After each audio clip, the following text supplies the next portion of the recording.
Hi viewers, welcome to my YouTube channel. The topic is frontal alien hand syndrome. It is a neurology topic. Frontal alien hand syndrome is a rare neurological disorder in which a person's hand performs purposeful involuntary movements while the patient recognizes the hand as their own but feels they have lost voluntary control over it. What are the causes of frontal alien hand syndrome? Frontal alien hand syndrome usually results from damage to the medial frontal lobe, especially the supplementary motor area, SMA, anterior cingulate cortex, medial prefrontal cortex, anterior corpus callosum sometimes.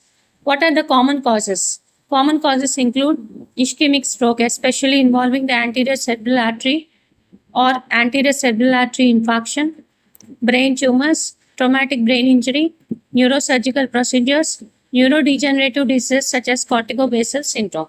What are the clinical features?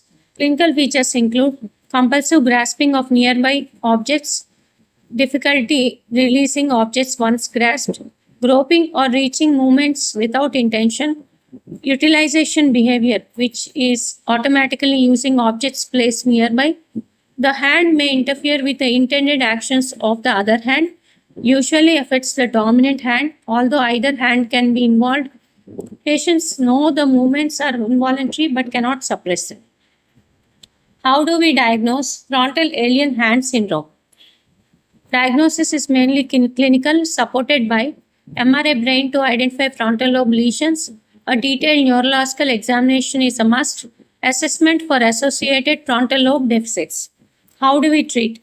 There's no specific cure. Management includes treating the underlying cause, for example, stroke and tumor, occupational and physical therapy, behavioral strategies, that, for example, keeping the hand occupied by holding an object. In selected patients, medications such as clonazepam or botulinum toxin may reduce troublesome involuntary movements, although evidence is limited. Prognosis. The outcome depends on underlying cause. Some patients improve over weeks to months after stroke, while those with progressive neurodegenerative disorders may experience persistent or worsening symptoms. Thank you. Please subscribe.